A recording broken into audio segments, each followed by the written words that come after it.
नमस्कार, मी गीता. आज आपण बनवणार आहोत पौष्टिक चॉकलेट. तर त्याच्यासाठी काय लागणार आहे ते तुम्ही बघून घ्या.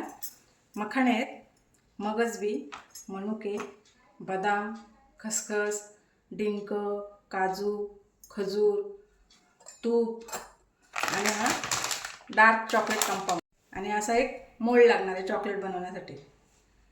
खजूरच्या बिया काढून त्याला तुपावर परतून घ्यायचा आणि डिंक आहे ना तो तुपामध्ये तळून घ्यायचा. त्याला का असा फुलतोय तो.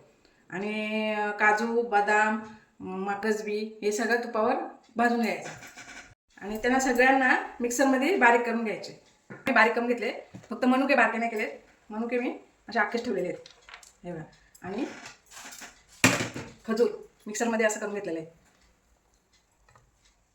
हा खजूर आणि हे वाटलेले ड्रायफ्रूट यांना सगळ्यांना मिक्स करून घेऊ. हे बघा, असे व्यवस्थित सगळं मिक्स करून घ्यायचं. हे असं सगळं मिक्स करून घेतलं आहे.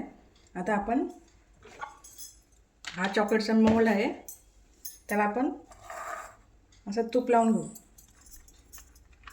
सगळीकडे व्यवस्थित. आता आपण याच्यामध्ये हे भरू. हे असं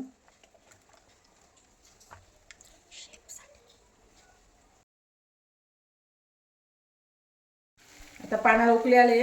आपण गॅस कमी करू आणि त्याच्यावर असा हा बाऊल ठेवू. हा बाऊल ठेवताना याचा बूड पाण्यामध्ये बुडला नाही पाहिजे, पाण्याच्या वरच राहिलं पाहिजे.